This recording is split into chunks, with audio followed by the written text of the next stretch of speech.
Disporá dos 8 minutos. Liderança. Senhor presidente, deputado Albuquerque, deputado Edmilson, parabéns pela iniciativa. Ministro Heleno, muito importante estar recebendo o senhor dentro do Congresso Nacional, porque o Congresso Nacional é o símbolo maior da democracia.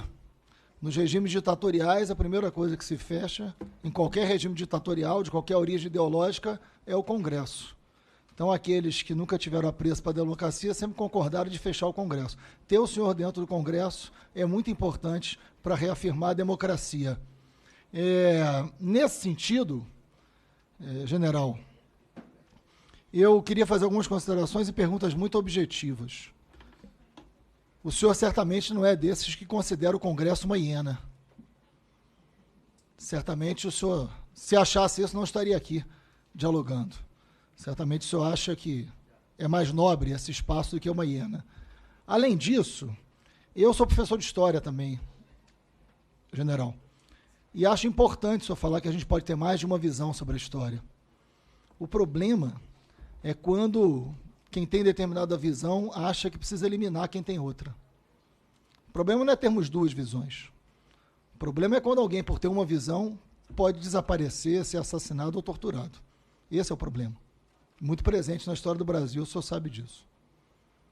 O problema não é termos mais de uma visão, muito pelo contrário, essa pode ser a parte boa. Além disso, acho que sobre o episódio da defesa do ato institucional número 5, feito pelo deputado Eduardo Bolsonaro, esse caso já está no Conselho de Ética dessa casa. Então já tem um lugar para ser debatido e as providências serem tomadas, que é o Conselho de Ética. É lá que nós vamos debater e decidir o que fazer, né?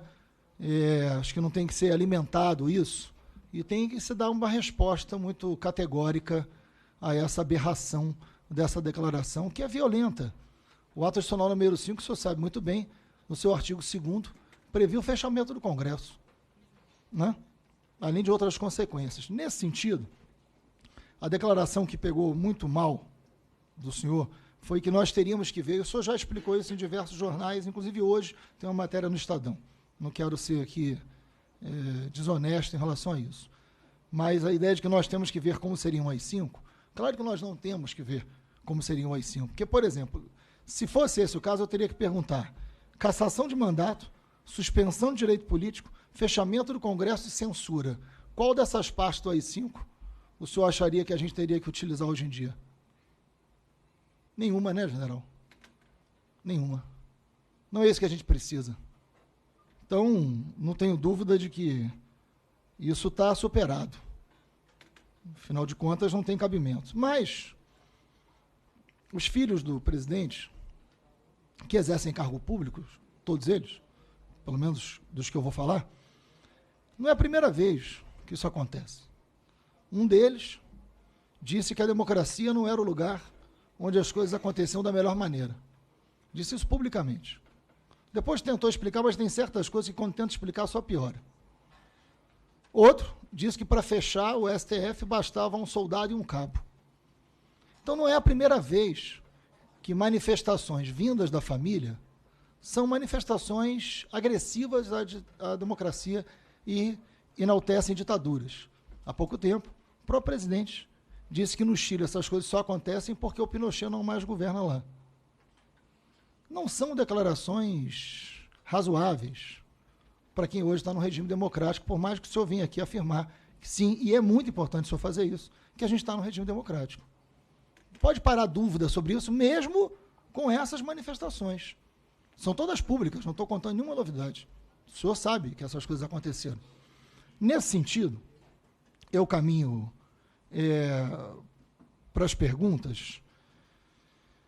O senhor falou aqui sobre a necessidade de monitoramento dos movimentos sociais e citou os índios. Presta atenção que eu não estou fazendo pergunta sobre o AI-5 porque eu acho que não tem cabimento e já disse aqui o que penso sobre isso. Eu queria que o senhor fizesse entender melhor, que eu acho que os movimentos sociais e os índios precisam de liberdade, precisam de autonomia, precisam de demarcação de terra. Não precisa desse monitoramento. Porque se é para monitorar alguma coisa, general, monitore as milícias no Rio. É muito melhor do que monitorar o movimento indígena. Faz muito mais sentido.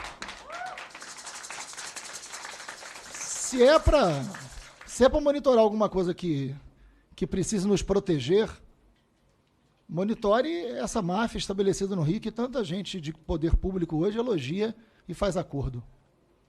Isso tem que ser monitorado. E precisa monitorar mesmo, porque as forças policiais locais têm muita dificuldade de investigar pelo poder que eles têm. Seria bem-vindo o monitoramento desse crime. O movimento social não é crime, é democracia. E, nesse ponto, se existe esse respeito, e eu quero acreditar que esses anos todos da vida do senhor de contato com os índios, primeiro uma correção, porque às vezes as palavras nos traem também. E eu tenho certeza que não é o que o senhor pensa, mas no momento da sua fala que o senhor falou, uma professora indígena se vestia como gente. O índio se veste sempre como gente, né? Não, sim. É porque o índio se veste da maneira que ele quiser, né? É isso. E ele não deixa de ser índio, muito menos gente. Mas é só porque eu acho que a palavra, isso acontece com todos nós, ela também nos trai, mas o respeito, só um minuto, gente, o respeito aos índios, ele pode se dar de uma maneira muito clara e material.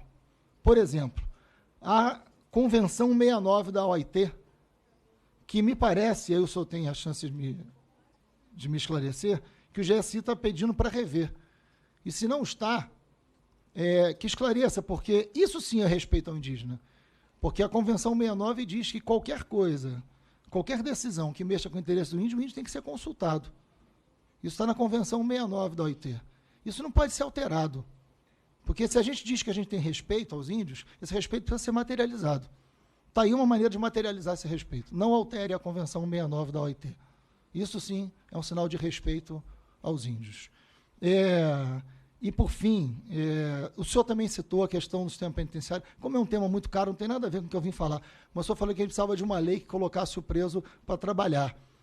Essa lei se chama Lei de Execução Penal, ela foi feita em 1984. O preso não trabalha hoje, não é porque ele não quer, não. É porque não tem governo que tenha política pública preocupada com essa população que está no cárcere hoje. Lei tem, desde 84, aliás, de 84. Ela não é cumprida. Então a gente não precisa de grandes magias de ministros que querem aparecer, a gente pode cumprir lei que já tem décadas que nunca foram cumpridas. E para caminhar para a minha conclusão, sobre as 5, a gente precisa entender que essa casa tem uma homenagem ali na frente, o senhor deve ter passado por ela, ao Rubens Paiva. Essa casa não faz homenagem a torturador. Essa casa faz homenagem a um desaparecido político, a um deputado, na época, que morto, né, e desaparecido, sua família nunca teve condição de enterrá-lo. Assim como...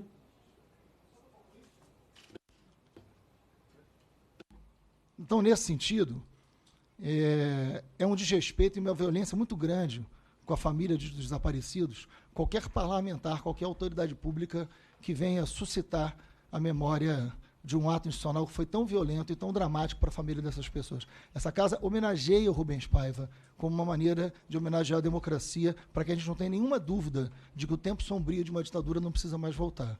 Mas agradeço a sua presença e o diálogo aqui, que é sempre importante para a democracia. Obrigado.